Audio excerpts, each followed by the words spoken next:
Thank you for choosing Tacoma Railing. The following will be an example of assembling a cable railing system.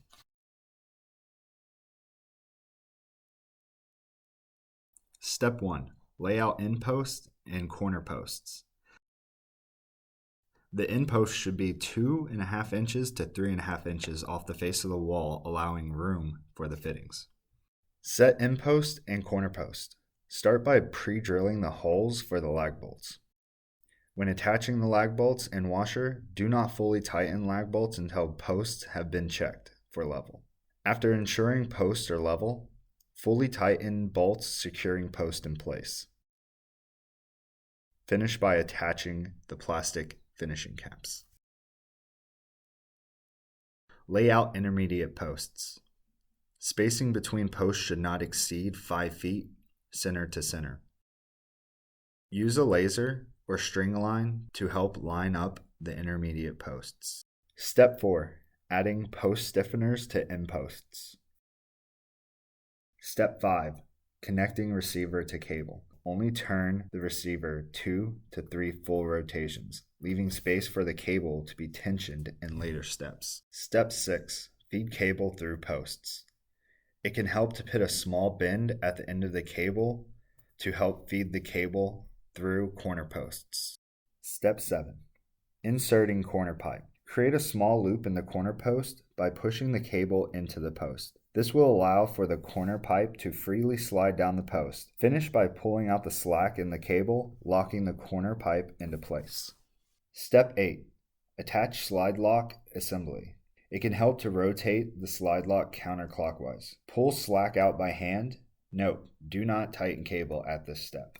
Step 9. Attaching the guardrail. Snap on the guardrail, ensuring the rail is flush to the end post. Use provided connections to attach the guardrail. Connections will be attached to both sides of the post. Attach end caps with provided connections. Note, you may need to attach end caps to the guardrail prior to attaching the guardrail to the post if space is limited. Step 10. Connecting a guardrail at a corner. After using a miter saw to cut the top rail, use a 90-degree splice provided. Attach connections to the bottom. Note, when attaching the connection, make sure that the connections do not interfere with the location of the corner post attachment. Snap on the guardrail onto the corner post. Attach guardrail post using connections provided. This is an example of a straight splice connection, typically used on railings that run past 20 feet in a straight section. Note, straight splices are not always used. Step 11. Attach snap-on flat cap insert. Snap on the flat cap insert underneath the guardrail. Step 12. Pre-tension cable. Removing slack. Slide slotted wood over the slide lock fitting and using vice grips, remove the extra slack from the cable. Note, the slotted wood is used to protect the post and fitting, but still be careful while removing slack from the cable.